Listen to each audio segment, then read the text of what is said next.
Hello everyone, welcome to our channel TGT PGT art guide. So हम western art complete कर रहे थे, जिसमें से हमारा लास्ट चैप्टर बचा हुआ था, जो आधुनिक यूरोपीय मूर्तिकार को हम कवर कर रहे थे। तो जिसमें से दो स्कल्पचर आर्टिस्ट को हमने कंप्लीट कर लिया था, अगस्ट रॉडेन और अलेक्जेंडर कार्लर को। आज हम कवर अप करेंगे अल्बर्टो जियोकोमेट्टी को और हेनरी मूर को।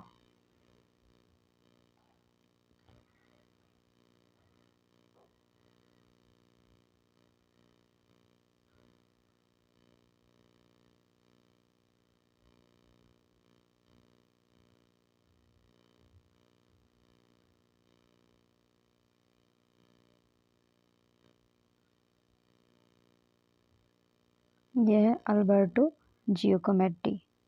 इनका टाइम पीरियड रहता है 1901 से लेकर के 1966 तक, अल्बर्टो जियोकोमेट्टी का।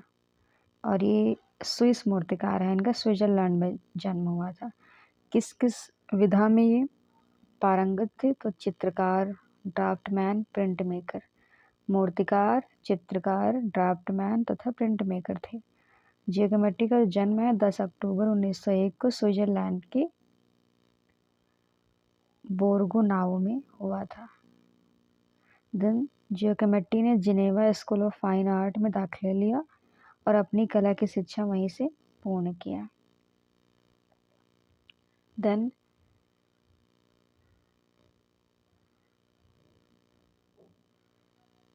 ये जो स्कल्पचर दिख रहा है, मैन पॉइंटिंग, 1947 बनाया है, कांस्य में, 180 सेंटीमीटर इसका हाइट है, 70 इंच में है। और कहाँ है? तो MoMA museum of modern art New York में सुरक्षित है। इनके भाई थे डियोगो तथा ब्रूनो, जो कलाकार व वास्तुकार थे। देन 1922 में वह रोडिन के सहयोगी मूर्तिकार एंटोनी बॉर्डल के सानिध्य में अध्ययन करने पेरिस चले गए थे। और पेरिस में उन्होंने क्यूबिज्म तथा सर्लिज्म का प्रयोग एक साथ आरंभ किया। और इनके जो सहयोगी थे Miro, max Ernst, Picasso, blower हेजर्थ और बाल्थल थे। सन 1936 व 40 के बीच जियोकोमेट्टी ने अपना ध्यान ह्यूमन हेड पर केंद्रित किया।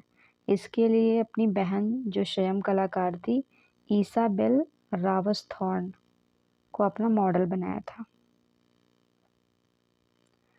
देन अल्बर्टो जियोकोमेट्टी जो है 1947 ईस्वी की प्रसिद्ध एक कांस्य मूर्ति, जो अभी हमने देखा था टॉप पे, पॉइंटिंग मैन, जो 11 मई 2015 को क्रिस्टी की नीलामी में 14.13 करोड़ डॉलर, विच मीन करीब 9.8 अरब रुपए में बिकने वाली विश्व की सबसे महंगी मूर्ति बन गई थी। देन 1962 में वेनिस बिएनाले में उसे मूर्तिकला के लिए ग्रैंड प्राइज प्रदान किया गया था।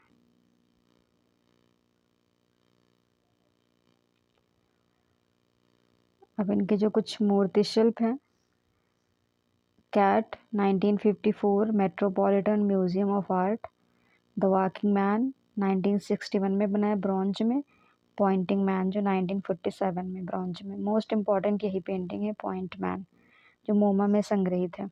एंड सिटी स्क्वायर भी इम्पॉर्टेंट है, 1948 में ब्रॉन्ज में बनाया है, स्कल्पचर है।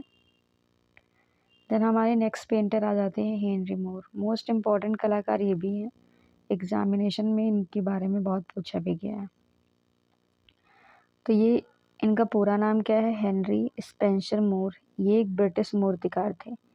इसके अलावा वह ड्राइंग, ग्राफिक्स तथा वस्त्र में भी काम करते थे। और इनका जन्म हुआ तो 30 जुलाई 1898 को कैसल फोर्ड, यॉर्कशायर, इंग्लैंड में हुआ था। तो इम्पोर्टेंट है प्लेस, इंग्लैंड में इनका जन्म हुआ था। ये ब्रिटिश कलाकार हैं, इंग्लैंड के यॉर्कशायर में।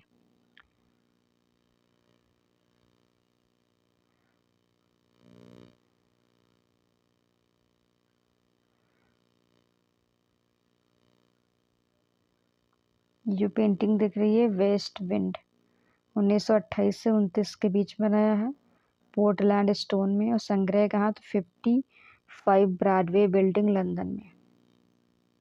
West wind. वह अपनी अर्ध अमूर्त स्मारकीय कांस्य मूर्तियों के लिए जाने जाते हैं जो कला के सार्वजनिक कार्यों के रूप में दुनिया भर में स्थापित है। मूर्तिकला के साथ साथ मूर ने कई चित्र भी बनाए जिसमें द्वितीय विश्व युद्ध के दौरान ब्लिट्ज के शरणार्थियों की एक श्रृंखला प्रमुख है। हेनरी मूर ने अपनी सर्वाधिक मूर्तियां किस में गढ़ी हैं तो कांस्य में गढ़ी हैं। देन हेनरी मूर जो है आधुनिकतावाद से प्रभावित मूर्तिकार थे। इसके अलावा वे मैक्सिको के प्राचीन माया व एज़टेक मूर्तिकला से अत्यधिक प्रभावित थे।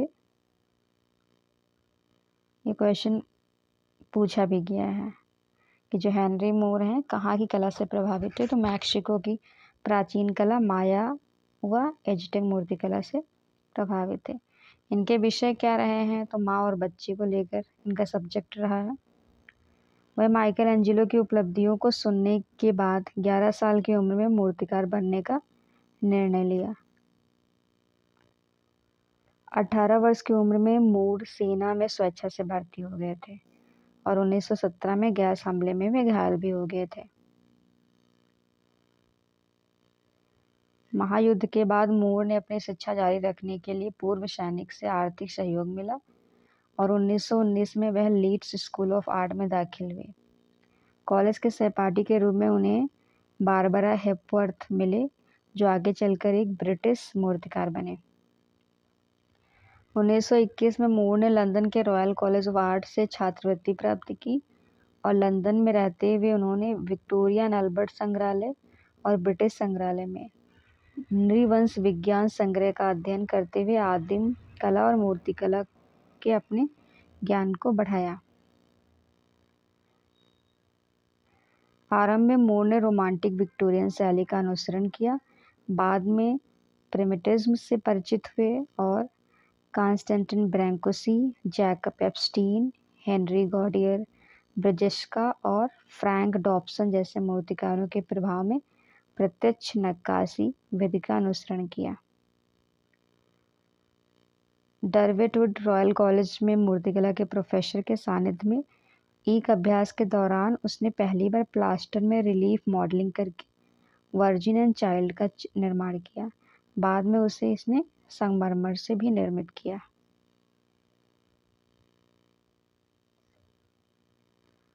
मूर का जो पहला सार्वजनिक कार्य है वेस्ट विंड जो हमने अभी पेंटिंग देखी थी 1928 से 29 के बीच बनाया है। तो ये कहाँ है तो 55 ब्रॉडवे लंदन की दीवारों पर उत्कीर्ण है। तो द्वितीय विश्व युद्ध के बाद वर्ष 1950 से 91 के बीच हेनरी मूर ने फैमिली ग्रुप LH269 ब्रॉन्ज मूर्ति की रचना की जो वर्तमान में बर्कले स्कूल इंग्लैंड में प्रदर्शित है। नेक्स्ट है ड्रेप्स रिक्लाइनिंग वेमेन म्यूनिख में स्कल्पचर रन पार्क पेनकोथकेन में हेनरी मूर द्वारा निर्मित ये कांस्य मूर्ति है। देन 1949 में हेनरी मूर द्वारा ब्रिटेन के फेस्टिवल के लिए रिक्लाइनिंग फिगर फेस्टिवल LH293 कांस्य मूर्ति भी तैयार की गई।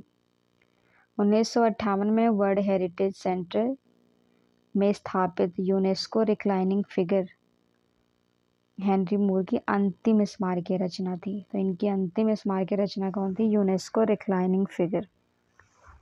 हेनरी मूर ने 1939 में लौह कास्ट तथा तार के माध्यम से बर्ड बास्केट बनाई। हेनरी मूर की एक बड़ी प्रदर्शनी 1987 में 1 अक्टूबर से 15 नवंबर के मध्य नई दिल्ली के जयपुर हाउस में स्थित national gallery of modern art में आयोजित हुई। मोस्ट इम्पॉर्टेंट ये फैक्ट है क्योंकि ये इंडिया में आयोजित हुआ था, इस वजह से इम्पोर्टेंट बन जाता है। तो हेनरी मूर की एक बड़ी प्रदर्शनी कहाँ हुई थी? तो 1987 में 1 अक्टूबर से 15 नवंबर तक चली थी जो नई दिल्ली के जयपुर हाउस में स्थित national gallery of modern art में आयोजित हुई थी। अब इनके कुछ हम प्रसिद्ध मूर्ति शिल्प देख लेते हैं। तो Draped Seated Woman Hebrew University Jerusalem में 3 पीस रिक्लाइनिंग फिगर नंबर 1 1961 में House of the Lords London में है। नाइफ एज टू पीस जो कि Queen Elizabeth Park Vancouver Canada में है। 2 पीस रिक्लाइनिंग फिगर नंबर 5 कांच में कैनवेड हाउस मैदान London.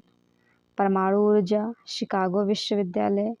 Oval with Points Moore Foundation. भेड़ का टुकड़ा Zurich Seefeld Switzerland. Double Oval जो Jardine House Central Hong Kong. And Bird Basket जो है बर्ड बास्केट फॉलिंग वॉरियर जो 1956 से 57 के बीच कांच में बनाया था।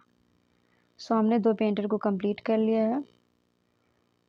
नेक्स्ट वीडियो में हम जो लेफ्ट हमारे स्कल्पचर आर्टिस्ट हैं उनको हम कंप्लीट करेंगे। Till then thank you so much everyone for watching this video. If you like this video, please like, share and subscribe our channel.